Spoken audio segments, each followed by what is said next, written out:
7. And that's a poor shot. He had a nice angle on the red to finish short on the blue. That's very careless.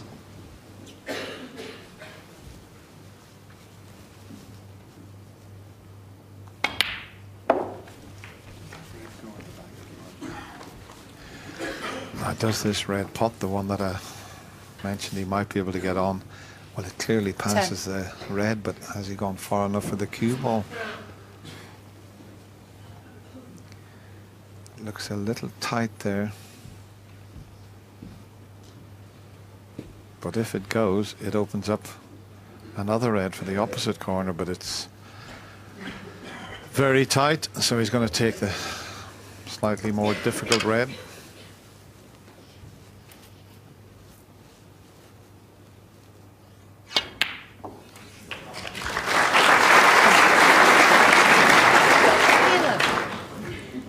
Nice pot with the rest, but the angle on the black, I think he's going to have to play for the red.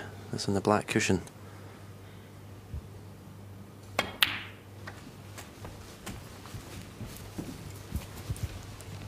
Has he finished straight on this? 18. Needs a slight angle. He's only got a slight angle. But that's all he needed. 19. Now this is the key shot. If he doesn't get into this well enough, the white will hit those reds and slide over towards the right middle pocket. All depends how well he gets into this.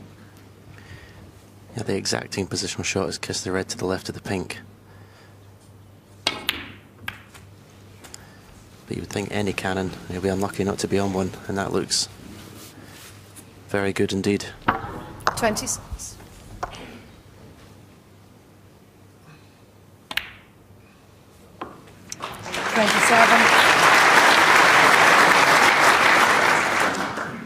As I mentioned earlier, if he was to take this frame and level it 4-all after being 4-1 behind, it'll be a good day's work.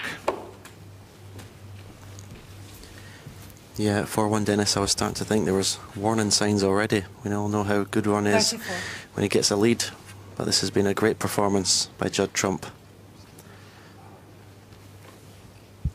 Put some incredible long balls and showed great character to get back into this match. 35. Yeah, we're in the semi-final and Ronnie O'Sullivan has never been behind yet in any of his matches. He's not going to be behind in this session, so it'll make the first frame 42. of tomorrow morning's session very interesting if Judd clinches this. 43.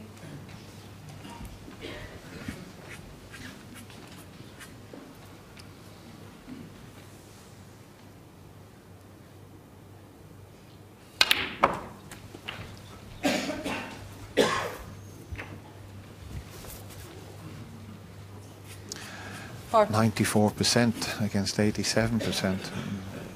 Well ahead in the pot success department. And he's ahead in the long pot success department.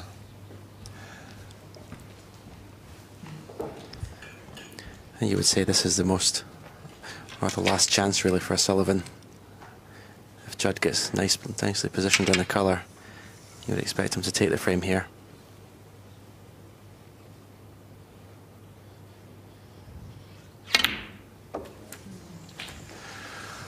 Well, you said it, Steve, if he gets 51. nicely on the colour, but he's not nicely on the colour. So Ronnie hasn't lost this frame just yet. He needs to play. A very good shot here. If he just tries to drop this in, he'd be on the yellow. It's there, and he's on the yellow.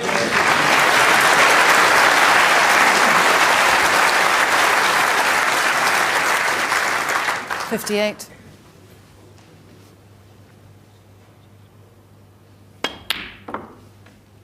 $60. Well, what a great start this has been to this semi-final. We knew it was going to be a cracking match. We've had everything, only a century break. We've had some superb tactical play from both players. And someone's decided it's time to go. He thinks the frame's over. Just put Judd off there. 67.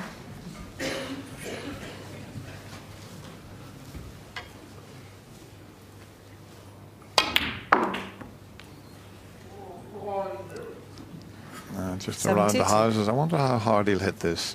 You have to watch out on the front row here if he hits this hard.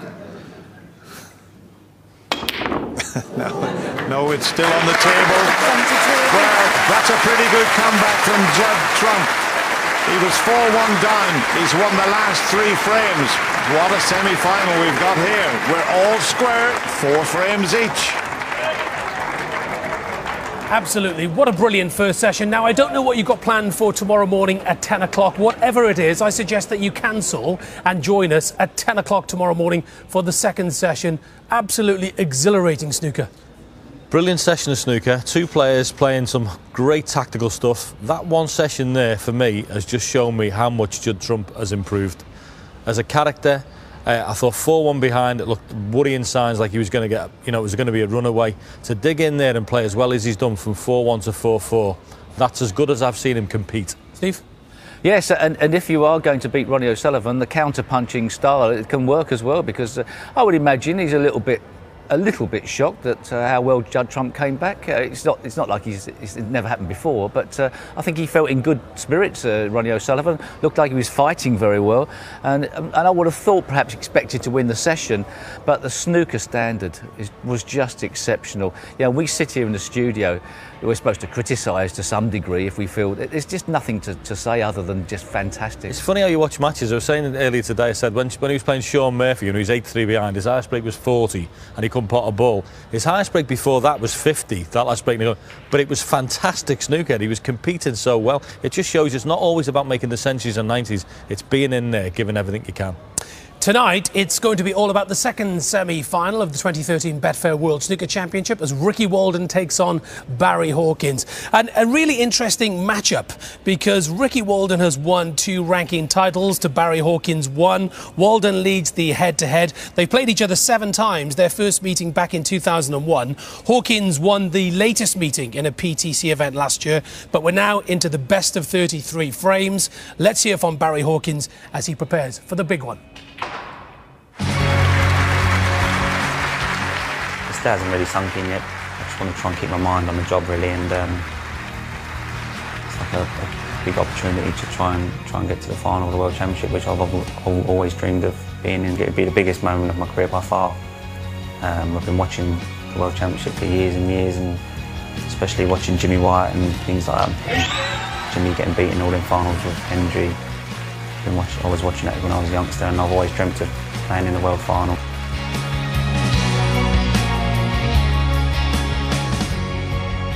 Right in the heart of the pocket. Obviously, it's given me great confidence, beating world #1 Mark Selby and then beating Ding as well. 2 unbelievable players in my eyes. I'm just so excited, to be on the one table set up at the Crucible. Ricky's won a couple of tournaments now and been doing well for the last few years. I want to try and play as best I can really, and hopefully, get through to the final.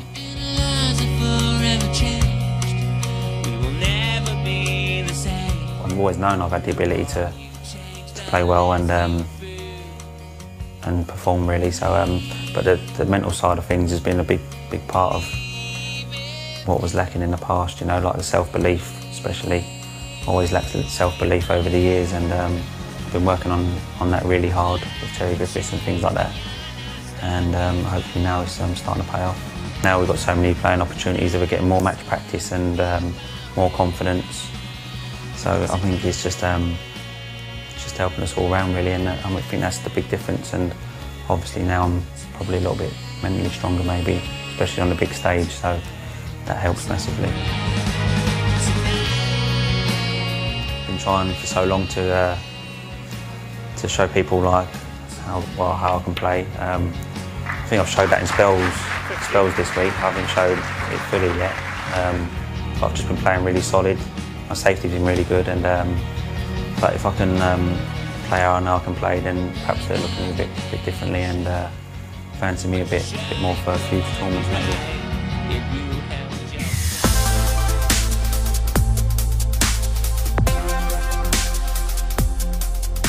Ricky Walden probably hits the ball as well as anybody in the game. Yeah, it's a type of player, when you're playing against, you know you're not going to outclass him. He's striking the ball as good as... Very, very similar cue action to O'Sullivan. Yeah, Brings the I think cue so. right back to the edge of his hand and right through his... Can generate a lot of break building. He seems to be able to make a break from nowhere. Really obviously understands the game inside out. Tactically very astute as well. In terms of winning though, he's won twice in China, but he's not done that well on UK soil.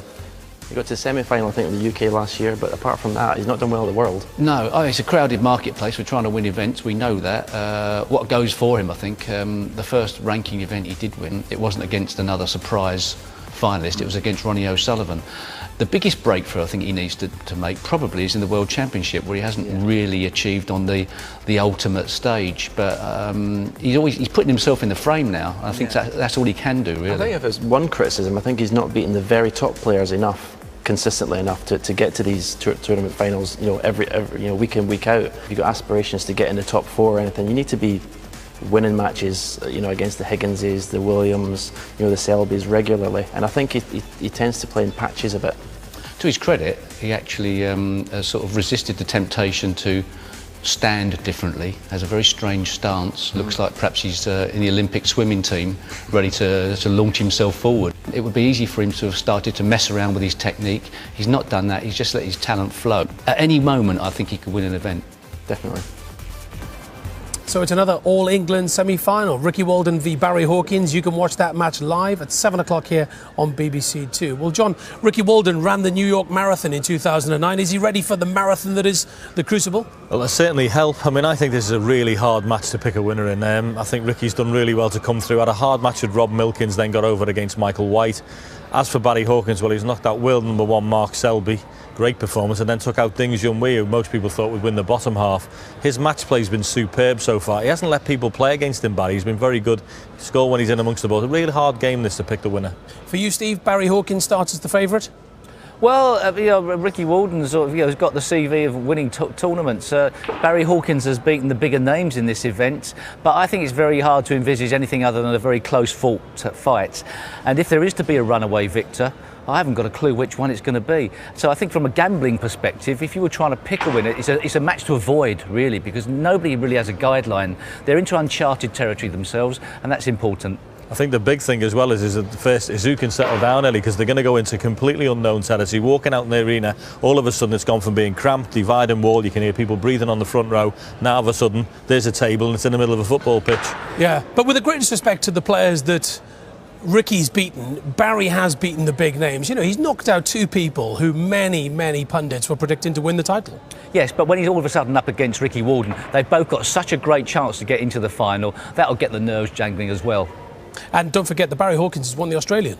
Yeah, he's got confidence. 2 championships that Walden won, both in China. So he'd like to do it on UK soil and improve his record here. Honestly, I'm going to say it again. This is a tough match to pick a winner in. Boys, thank you very much indeed for